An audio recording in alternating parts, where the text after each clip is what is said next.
Hi, my name is Megan Pollock, and I'm the chair of the Professional Development Team for the American Society for Engineering Education's Committee on Diversity, Equity, and Inclusion. I'm also founder and chief inclusion engineer for Engineer Inclusion. I'm glad that you've chosen to access the recording of this virtual workshop. I've edited the recording to trim out any portions unnecessary for the core content and any lulls from discussion groups or pauses. Hopefully, this creates a better viewing experience for you. We hope you'll participate in our live events like this one was, and we welcome your feedback to help us improve our offerings. After all, our mission is to increase visibility and discussion of diversity issues, to help develop inclusive environments for all engineers to thrive, and to facilitate and encourage use of translatable strategies that enable both bottom-up and top-down empowerment. Thanks again for tuning in, and we hope you'll stay in touch with us.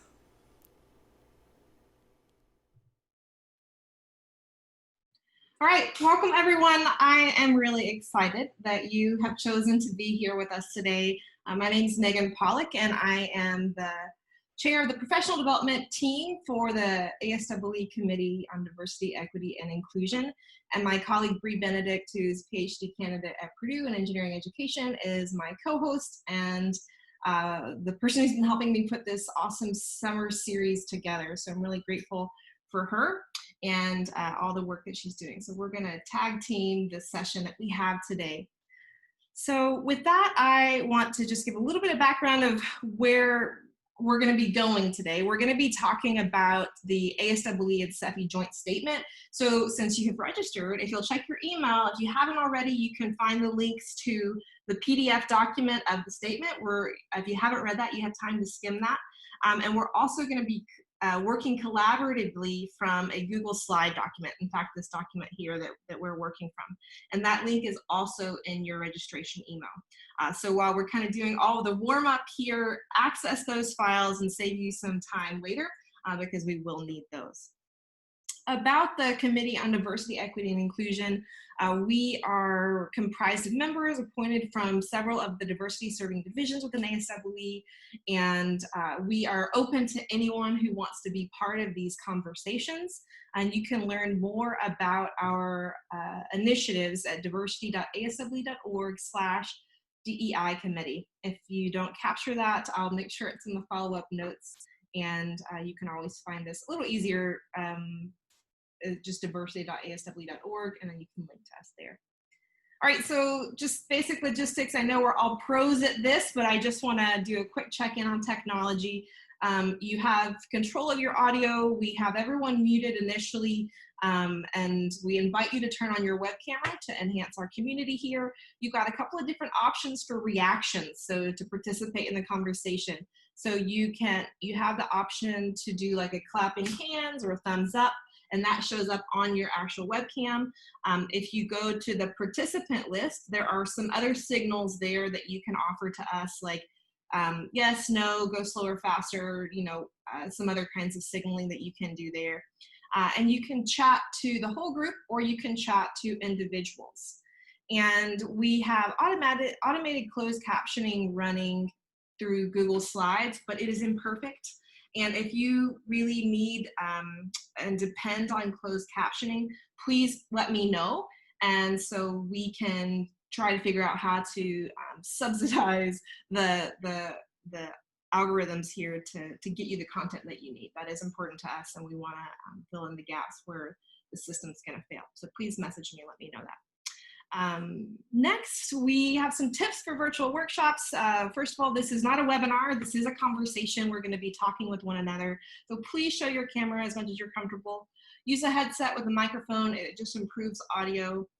Always mute when you're not speaking. It just improves everyone's experience.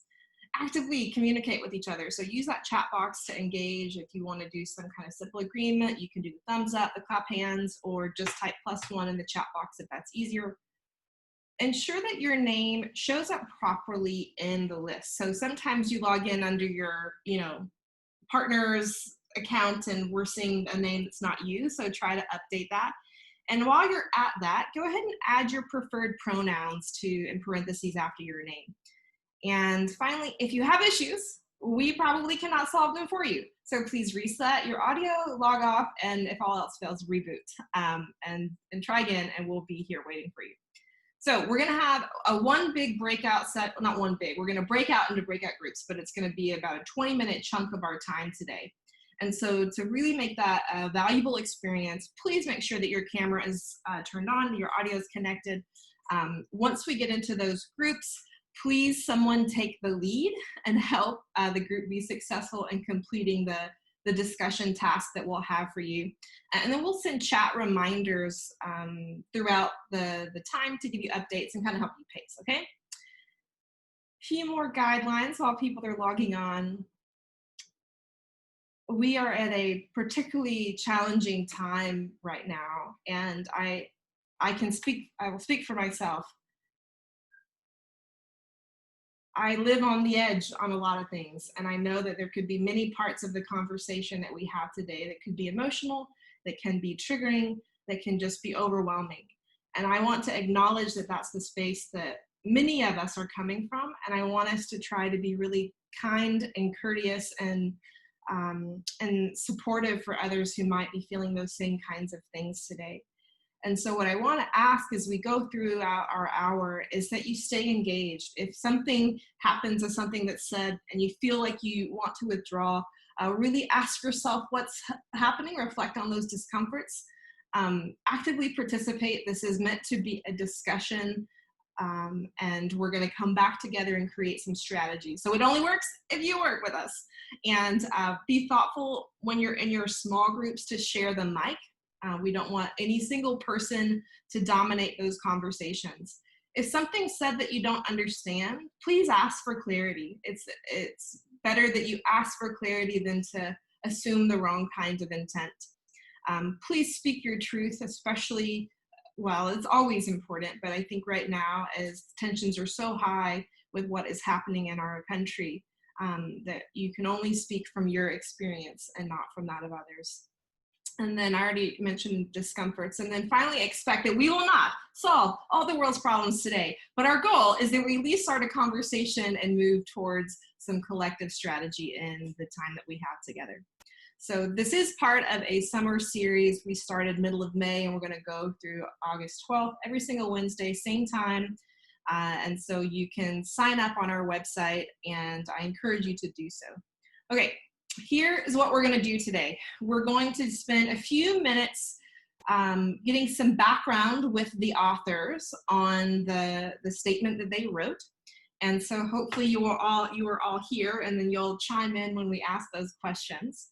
And then we're going to go into breakout groups to have some guided conversation about the document. And then we're going to come back and we're going to do some summarizing of what you talked about.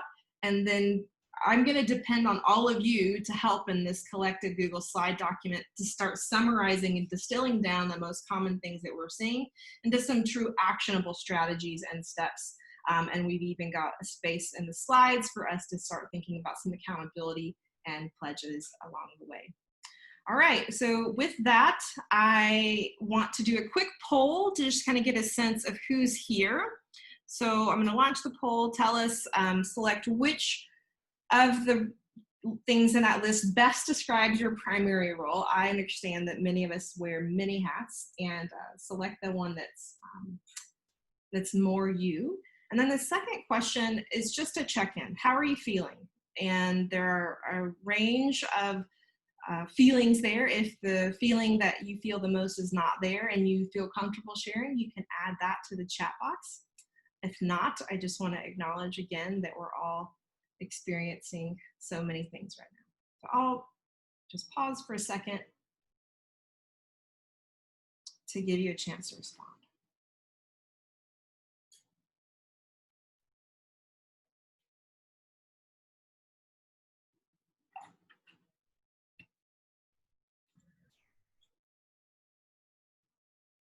Tired, yeah, that's a good one. I should have added that to the list.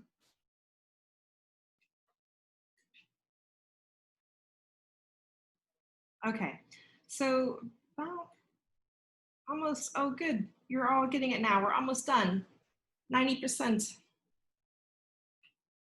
All right, I'm going to go ahead and end the poll now and share the results with you. So it looks like about 40% of us are higher ed professors. We've got a good chunk of administrators and researchers and counselors here. The overwhelming feelings that we have are that we are concerned and overwhelmed, and yet there is a good portion of us that also feel hopeful. And it looks like tired is also a common thread in the chat box. All right, thank you all for participating in that with us.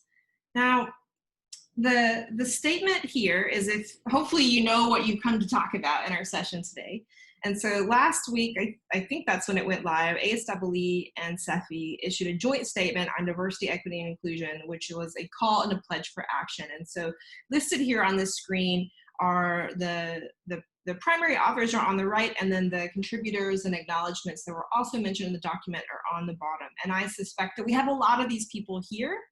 And so I hope that those of you who are here will participate in the questions that Bree is going to pose to you here in just a second. So again, I think Bree put the link in the chat box. If you haven't already, then I'll do that while you take over here. And so this slide here is just a summary of like the sort of the summarizing statements within that document. It's much more than these words, but these are sort of the big call outs. And so we're going to leave this up for the discussion with the authors. And with that, Bree, go ahead. Thank you, Megan. First, I would like to thank the authors for coming and accepting our invitation to talk about this joint statement. Our first question is for Susan Walden, and I hope that you can speak a little bit on the behalf of your team, but there are a lot of statements that talk about diversity, equity, and inclusion. So what motivated you all to create a joint statement about diversity? Hi, Bree. Thank you so much. And I have to admit that I would say the first 4 months that our task force was working on this project, we were trying to get clarity for ourselves about what the purpose of the document would be. We were the president of ASEE last year, Stephanie Farrell, was working with the president of SEFI, Mike Murphy, and I believe those conversations had started the year prior when Beverly Watford was president of ASEE, also with Mike, that we should have a joint statement. So ASEE had their statement, and then SEFI had come out with a white paper, and I believe they thought that as two very large engineering societies that represent a significant fraction of colonial powers, that it was appropriate for them to do a joint statement. What exactly they had envisioned for that, they couldn't define for us. And so it was really up to the task force to set out what we wanted to emphasize while also keeping in mind what we did not want it to be. And we did not want this to be just another statement that an organization can claim they've done something by posting it on their website. And I turn the floor over to Inesh or Leslie, Eric. I've seen those. I'm not sure who else is here. Hi, Susan. Thank you, Megan and Bree, for organizing this webinar today. So we also have Anne-Marie Jolie, who was in the writing team, and we have Bill Williams, who was involved in SEFI statement, I think in the last 2 years, and he's been an active member of this working group. We also have Gabrielle Orbeck White and Gillian Sanders. So if you want to add up something about all of these experience, please do it. Yeah, I think Susan, you've put it brilliantly how these work. We were initially discussing this, and we felt that we had a space to highlight the things that we as a global community should be doing, not only saying, but trying to make this a statement that would lead to some action, to some real concrete actions. But it's hard, right? So I'm really looking forward to the discussions today. I think one of the things we discussed, Susan, was about, are we representing our contexts well enough? So Europe is facing some issues. The States, unfortunately, is facing very sad, overwhelming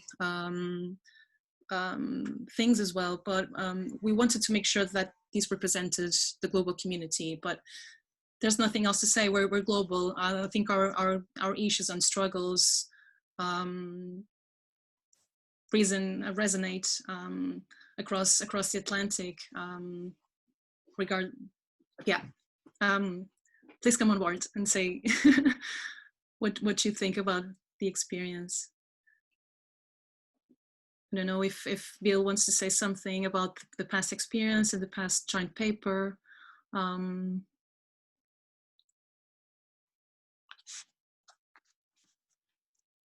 So actually, it would be great, and it's open to anybody or any of the authors, for you all to talk about, you know, what did you envision resulting from the release of this pledge for action?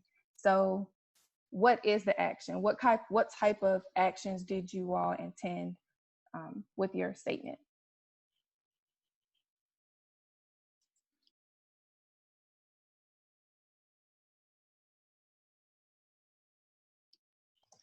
I guess I'll speak up.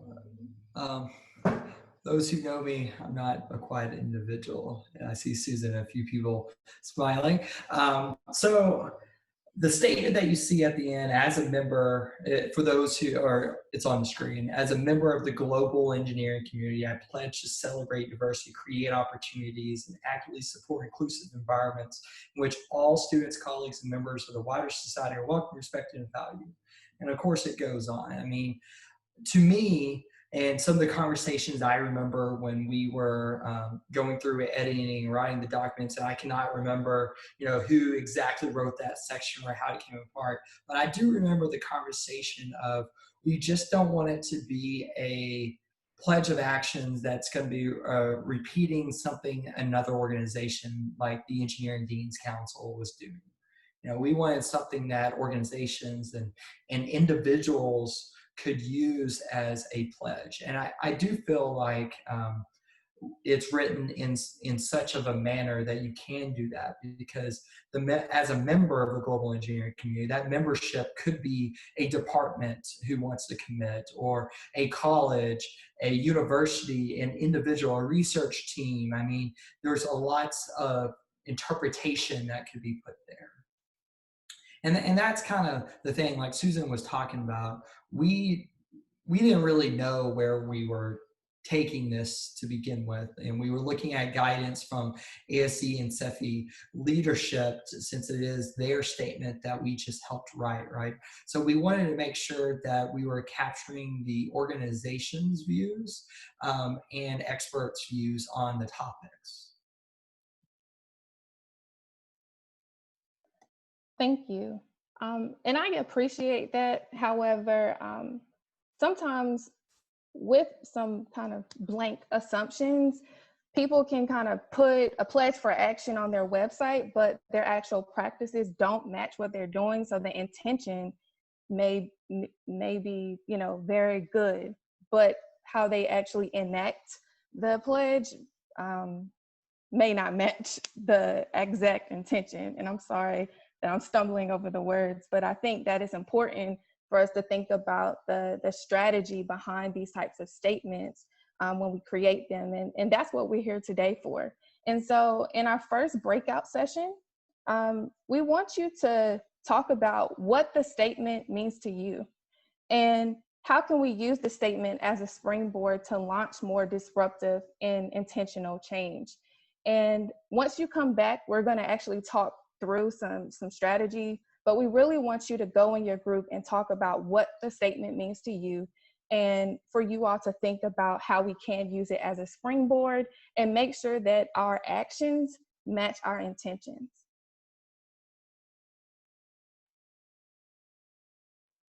All right, while I'm getting the breakout rooms set up, if there are any questions from the audience, please offer those while I take a minute to set this up. Thanks.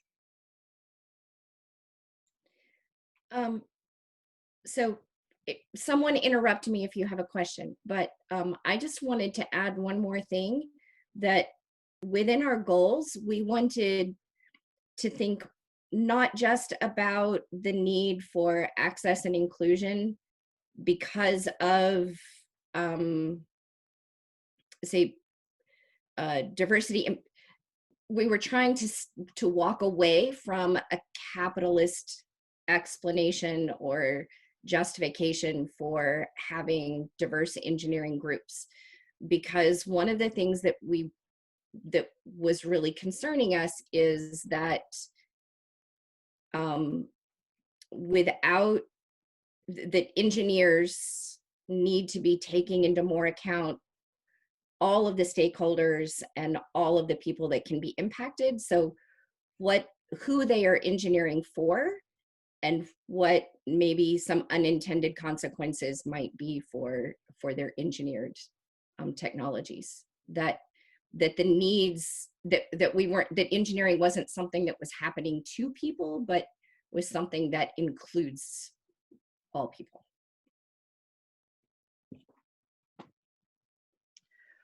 Okay, I think I've got we have 5 breakout rooms, and I think I've got at least one of the lead authors in each of those rooms, and so there's like 6 or 7 people per room.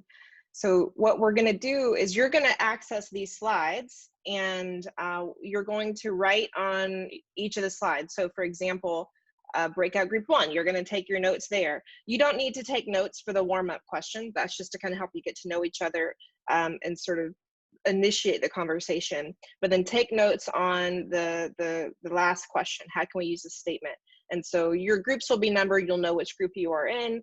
Take notes on those specific slides. And then when we come back, we're going to have each group do a really quick report out, and we're going to collectively, that means all of us, working on the notes to start summarizing some of the things that we have to describe a specific strategy, start listing and outlining key actions, and we'll invite people if they want to put their name that they're going to take some of these steps in their sphere of influence. Okay, does that sound good? All right, I'm going to open all the rooms. You'll be in those rooms for about 20 minutes. And so again, take time to introduce yourself, use this as an opportunity to get to meet other people. And you can ping Bree or I if you have any questions. All right, here we go. Hi, when we came back from the breakout session, I forgot to hit record again, so we missed a little bit of the discussion, and so I wanted to just recap some of the things that we missed. And so when we came back from the breakout sessions, what we asked of participants here was to think about some of the very specific strategies that came up during the conversation. And so the first strategy that came up was around the need to get more Black female engineering professors, and there was a note of a stat that there are 0 full professors in the UK. And so we had a conversation about this. There's some notes that you'll be able to find in the slides. And what we asked of people is to, as we were doing this exercise, to then note their choice to be held accountable and sort of pledged to this specific strategy, right? So clearly in our, brief time that we had together, we couldn't solve all the problems, and we couldn't go over and determine all the strategies, but we wanted to make some progress. So another strategy that people brought up, or a need, was the need for ongoing training about bias. And while this is certainly really important, one of the things that is important to me is that when we teach about bias, that we that we stop just talking about bias as an interpersonal kind of thing of like, what is it that I'm saying to you, you saying to me, what's happening in these sort of micro kinds of messages. But as we talk about bias, that we talk about all bias, right? Both the explicit and implicit kinds of bias, that we talk about the interpersonal and the institutional kinds of embedded biases within our organizations, because that's how things are really going to start to change. Like if I learn about bias and I just start talking to you and telling, with intent to like not send those micro messages, that's great, but it doesn't change the system. And if we want to see this change that we're calling for in this pledge and call for action, we've got to change the system. So we must equip people with ways to see that, right? It's a lens, it's a muscle that we have to learn to develop and to practice to start to recognize how bias is embedded in the policies, procedures, and norms and initiatives that we create. And so the next strategy that came up, and I think that this is where I turn the mic back on or the recording, was a conversation about ways to support neurodiverse learners and a conversation about how this often gets excluded from our conversations on diversity, where we talk about race, gender, class, ability, disability, and things like that, but we miss this other dimension of identity. And so the conversation did pick back up here. And so what I welcome anyone to do, and this document will stay on the website, anybody can access it, and to think about the ways that they want to work together. And so we didn't do group report outs because we didn't really have that much time, but you can see in the slide notes some of the conversations that people had. In looking at them afterwards, we noticed that Breakout Group 2 had a lot of conversation about how the language is confusing, really pushing the needle and to think like, well, what is next? What's the dissemination plan?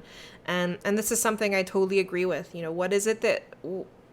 What's the strategy for making this tool actually grow those legs to make the impact that we want? And so it looks like this is now entrusted on us to figure that out. And so us meaning the big us, all of us. And so again, you can look at this and back to the regular recording. I agree. Let me the beautiful, perfect norm that those companies are looking for. Many autistic students who would go for the assessment center for a traineeship come back like, I hated it, I froze, I didn't know what was expected of me, I'd never done this before, nobody had told me what to expect, what was expected, I've never done this before, they didn't feel safe. It's like expectation management is so, I think in the whole of diversity, expectation management and explaining why we do stuff, be it on why, I like looking at the principles that everybody should have the same chance of success. It's not the right to success, but the same chances. And I try and look at diversity every time from every angle is how can I try and ensure that every student and every staff member has the same chance of success and that they're not held back by race, gender. I have no idea if I'm expressing this correctly, but your priority preference, your whether you talk too much or too little, it should be about what you bring to the table and how you can do the job that they're asking you to do or the degree that you want to study. And everybody knows they have pluses and minuses and everybody is aware that they need to work on them, but to be constantly told you don't fit the mold, that is not okay. And that is where I have so many of, especially with the risk you have with diversity, which is why I'm far more in favor of the word inclusion, is that in aiming for diversity, you become exclusive sometimes of others. How do you ensure that they also still feel welcome and stay aboard? And for me, that is a very vital point. I see it too often. Say, well, you can't be a good engineer if you can't work in teams. It's a very generic statement. It's not always true. Jillian, thank you very much for your thoughts on ways to support neurodiverse learners. I think we've got that captured on strategy 3. We're just about out of time, and Ramon has indicated he wants to share something with us. He asked a bit ago. Ramon, did you want to share something and maybe elaborate on what you posted in the chat? In Okay, like 2 minutes or less. okay, thank you for the floor. What are meaning to say about the promote the gap, because here in our university, or more in the university here in our country, there are huge of gap between the university and the industry. That's why more of the students, they have lack of trainings, they have lack of knowledge in terms of the equipment, in terms of actual work in the field, if they are going to have a work. That's why the strategy of the university, one of the strategy of the university is, we conduct once a month training related to the industry or related to the field of specialization. Like for example, we are mechanical engineering. We conduct almost every month training related to HVAC and fire protection and etc. training, so that the standard or the requirement for the industry we meet, and we have later on a quality graduates. Thank you, ma'am. Thanks so much, Ramon. Glad that you're here. Okay, so we could clearly talk about this all day. We don't have all day. And so I want to just do a quick wrap up. We can still continue the conversation. I just want to be respectful of the time that people have designated. So I want to again reiterate what Bree said earlier and thank the authors for showing up today. And thank you for your leadership in crafting a document that we hope grows legs and really inspires a lot of people to action.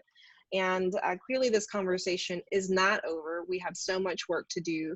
And I think that the more that we can talk about this and collaborate and organize in a way that creates a cohesive strategy, the more likely that we're going to be able to see and measure change.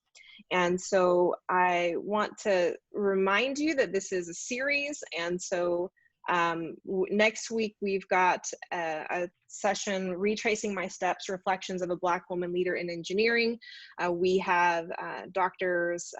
Meseret Hailu and Dr. Monica Cox are going to lead that session based on a sort of ethnographic, autoethnographic study that they've done. And so you can register for that, probably the same place that you registered for this one. And so I encourage you to do that. And we've got a whole great lineup of workshops that are coming up. Becky Bates is going to lead with her team a conversation on expanding resources around ethics, DEI for ethics education. And so again, I encourage you to check this out. I'm really excited about who's volunteered to do these sessions for us. And with that, I'm going to close the session. I want to thank all of you for bringing yourself to a session to have this conversation. That's not always easy. It's especially not easy to not solve the problems today, right? Like we want to leave with really, you know, something in hand. And so what I'm going to do is I actually forgot to hit record after the breakout, so I missed some of the conversation, but I'll try to summarize that before creating the final piece. And I'll put this link back up on the website. And so you can access this document, and I hope that you continue to think about and reflect on what you talked about today. And Bree, do you have any final words for the participants? No, I just would like to thank some of the people who have already signed up as on our accountability pledge. So that's awesome on our first 3 strategies.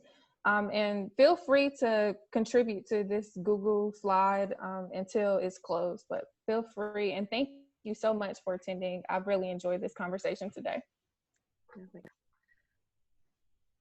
All right, so that ends the hour. If you still had something that you wanted to share from the group, we'll stay on for a few more minutes and keep having this conversation with you.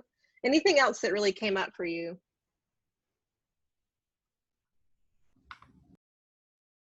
This is Susan. I just wanted to say thank you verbally to everyone, and especially to Megan and Bree for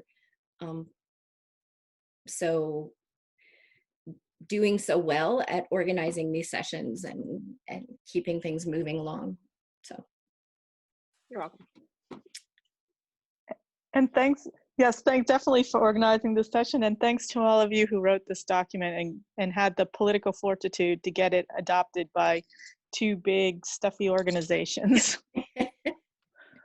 In fact, the auto type actually translated SEFI into stuffy, which was really funny. So thanks, Susan and Inesh and Bill and Leslie. Thanks so much. y'all take care.